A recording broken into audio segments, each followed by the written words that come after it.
Hi everyone, how you doing? I'm just going to give you a quick update on what I've been doing with my targeting system. So I've got a client here, and I can move around my client, and I've got a server here up on the hill, and I've got a bunch of other clients on another computer. So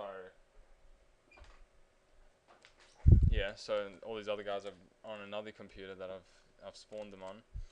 And I'm just going to show you my targeting system. So you can see the colors of the players correlate to who's on what team. So up here you can see I'm on team 1.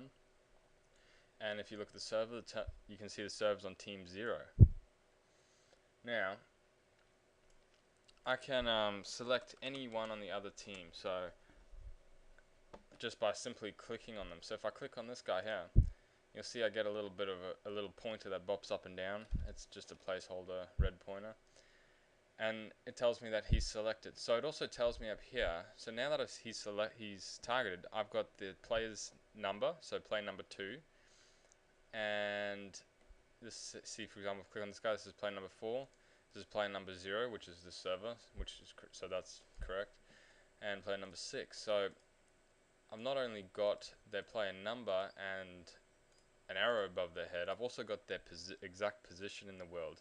If they move around, I'll have their position. So now I'm targeting the server, and if I move the server, you can see that the enemy position updates on the client. So I've got my target's position at all times. And you can see it directly correlates to the server's player position that has been printed here. It's exactly the same pretty much.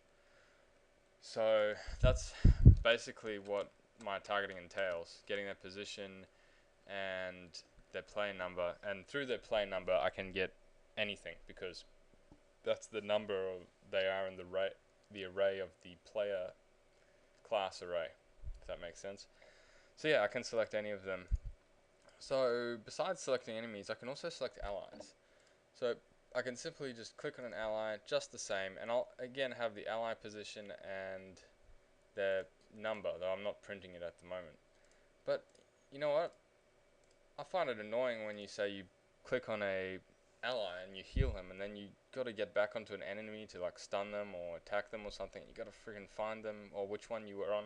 So I've made it so that you can target both enemies and allies at the same time. So I can simply target both. You'll notice that the ally has a blue pointer above and the enemy has a green. Now I have the position of both my enemy and my ally written up here, which is cool, I think. Yeah, so I can just select any ally by clicking on them, including myself, of course, and select any enemy by clicking on them. Now, it doesn't end there. I didn't want to just have to make it so you have to click on enemies to select them, because that can be really frustrating if they're moving around really fast, for example. So I've made it so that you can cycle through all the enemies by pressing tab based on the distance they are and if they are in your view. So I've got all 4 enemies in my view, and I'm going to press tab. So I press tab, and you'll notice that it's targeted the closest player on the enemy's team. You'll notice this number up here, it says selection pool size 4. So basically it means there are 4 enemies within my view that are targetable. And so it's made a list out of those, and it's found out which one's closest.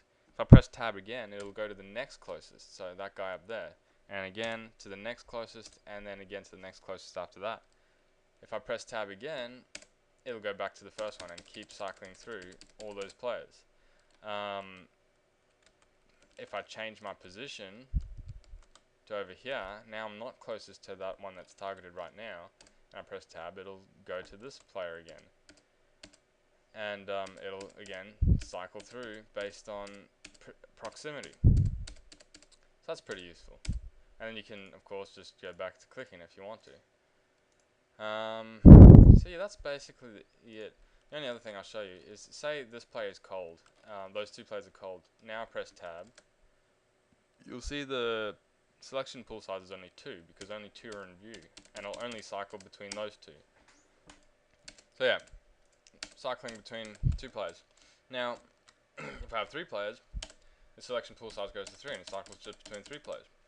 So it's pretty diverse, and I feel it would make sense to the player, and the player would be able to find the target that they want pretty easily using this system. So I hope you enjoy my targets. You like my target system. Hope you enjoyed this video, and I'll catch you later. See ya.